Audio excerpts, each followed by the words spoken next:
Hello guys, so welcome to my channel. इस video के अंदर चैप्टर नंबर सेकंड अपना स्टार्ट होने जा रहा है, रिलेशंस एंड फंक्शंस।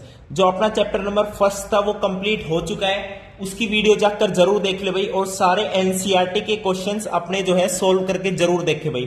मैंने भी सोल्व करवाए हैं, आप खुद से भी सोल्व करके देखे। ठीक है भाई, तो आज की इस वीडियो में पार्ट नंबर फर्स्ट करते हैं रिलेशंस एंड फंक्शंस का। ठीक है भाई।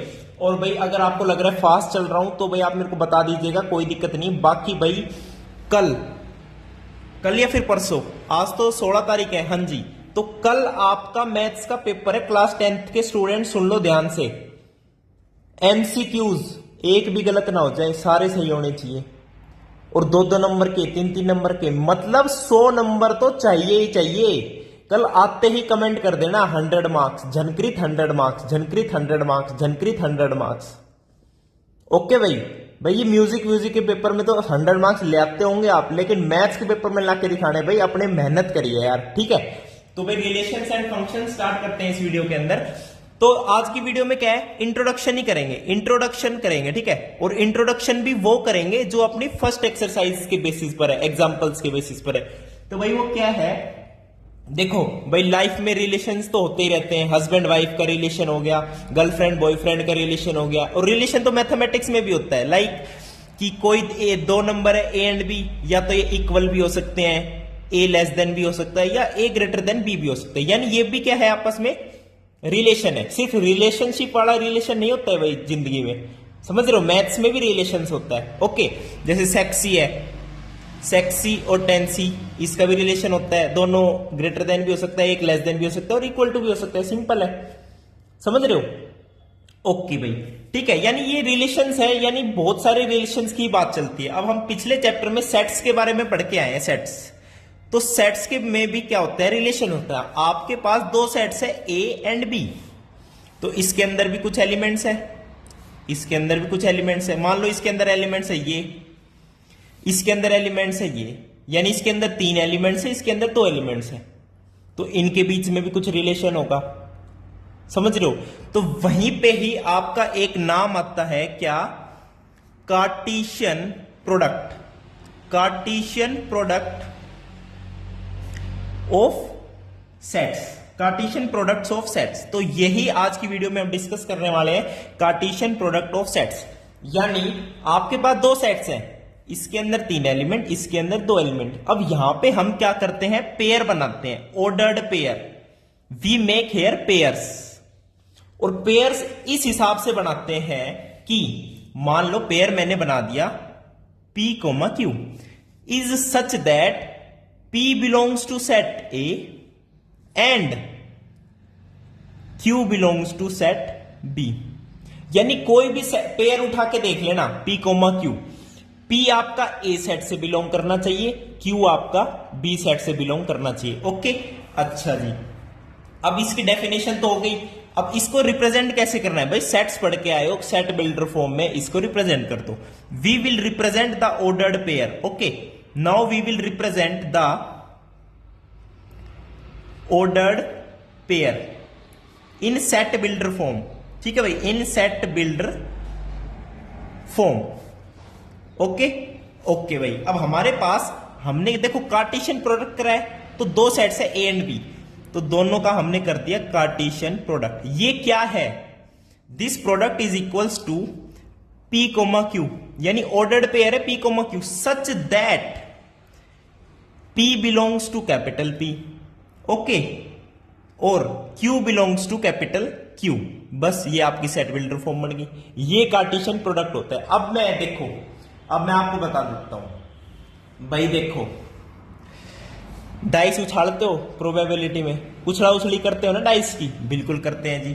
अब डाइस को 2 बार उछाल दिया, एक डाइस को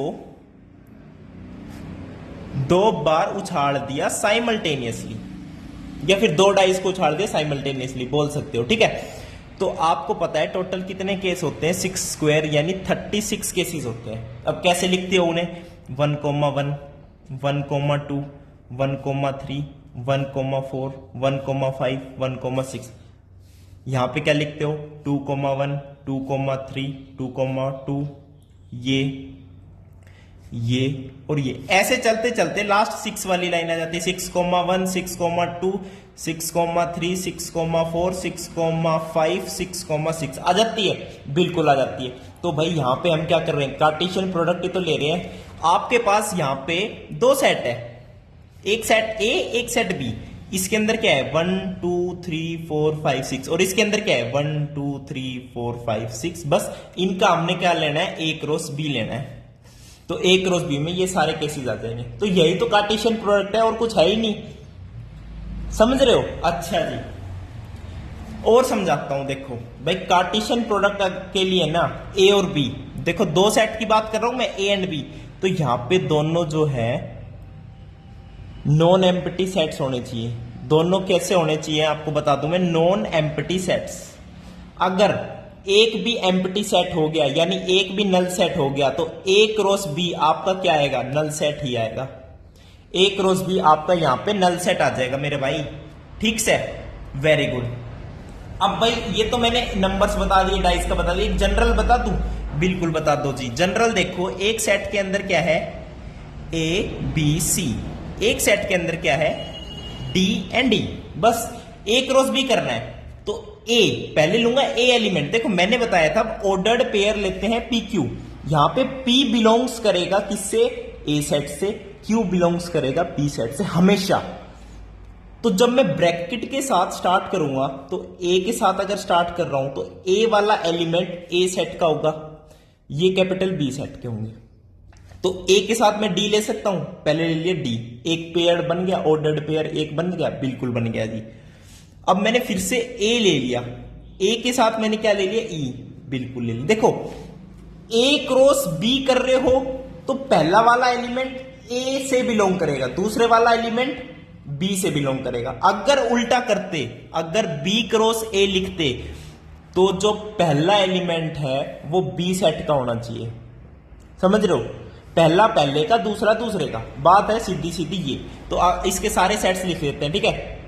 अब देखो ए के साथ ई लिख लिया, ए के साथ डी लिख दिया। अब आई बारी बी की, तो बी के साथ क्या लिखेंगे, डी लिखेंगे जी, बिल्कुल सही है। बी के साथ क्या लिखेंगे, ई लिखेंगे जी, बिल्कुल सही है।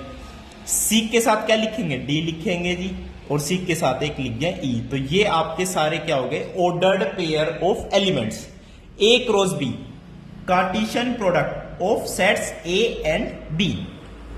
समझ गए भाई, बिल्कुल समझ गए जी। अब एक बात देखो, ये कितने बन गए ऑर्डर्ड पेयर, 1 2 3 4 5 6, और इसके अंदर देखो अब 6 बन गए टोटल ऑर्डर्ड पेयर एलिमेंट्स। ए सेट के अंदर कितने एलिमेंट्स हैं, 3 एलिमेंट्स हैं। बी सेट के अंदर कितने एलिमेंट्स हैं, 2 एलिमेंट्स हैं। तो टोटल ऑर्डर्ड पेयर कितने बन गए, 3 × 2 6।